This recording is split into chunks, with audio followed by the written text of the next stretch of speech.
lásìkò táwọn ajínigbé yìí fẹ́ẹ́ gba owó ìtúsílẹ̀ lọ́wọ́ ọlọ́pàá tẹ̀ wọ́n lọ́sùn. aláròye máa wí o. kọmíṣánná iléeṣẹ́ ọlọ́pàá nípìnlẹ̀ ọ̀sùn ibrahim gordon ti sọ wípé kò ṣeé ṣe kí ìkòkò gba omi kó tún gba ẹ̀yìn pẹ̀lú ṣọ́ọ̀ṣọ́ rẹ̀. ó ní kò ní sí ààyè fún àwọn agbébọn ajínigbé àtàwọn afẹ̀míṣòfò láti na ìyẹ́ lábẹ́ ìṣàkóso òun. gordon sọ̀rọ̀ yìí dánilójú yìí lásìkò tó ń ṣàfihàn ọkùnrin kan tí ọwọ́ tẹ̀ lórí ẹ̀sùn ìjínigbé fún àwọn oníròyìn lọ́jọ́rùú wednesday ọjọ́ 15 oṣù yìí nílùú ọ̀ṣọ́gbó.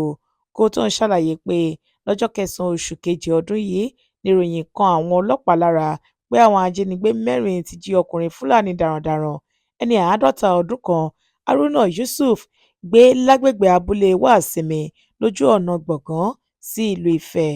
ó ní bí wọ́n ṣe gbọ́ ni wọ́n gbé ìgbésẹ̀ kíákíá pẹ̀lú ìfọwọ́sowọ́pọ̀ àwọn fìjìláńtì agbègbè náà.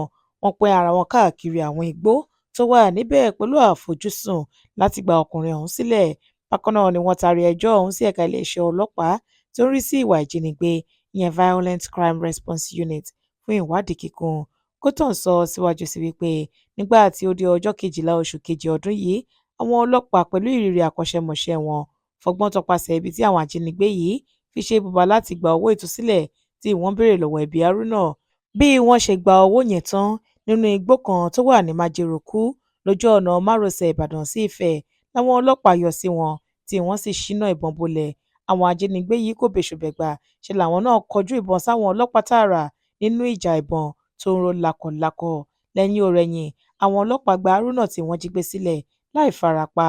wọ́n rí ajínigbé kan usman aliyu ẹni 40 ọdún mú nígbà tí àwọn yòókù rẹ̀ sá lọ pẹ̀lú ọta ìbọn lára wọn. ó fi kún ọ̀rọ̀ rẹ̀ pé àwọn gba mílíọ̀nù 2 àti ẹgbẹ̀rún lọ́nà 200 náírà ó lé díẹ̀ làwọn gbà lọ́wọ́ aliyu èyí tó jẹ́ ara owó ìtúsílẹ̀ tí wọ́n gbà lọ́wọ́ àwọn èèyàn. gordon sọ síwájú sí wípé ìgbésẹ̀ ń lọ lọ́wọ́ láti rí i pé ọwọ́ tẹ àwọn ajínigbé tí wọ́n sá lọ pẹ̀lú àwọn mìíràn tí wọ́n bá wọn ń gbé lágbègbè náà. Florence Babasola ló ṣe àkójọpọ̀ ìròyìn yìí fún ìkànnì Aláròye Online TV.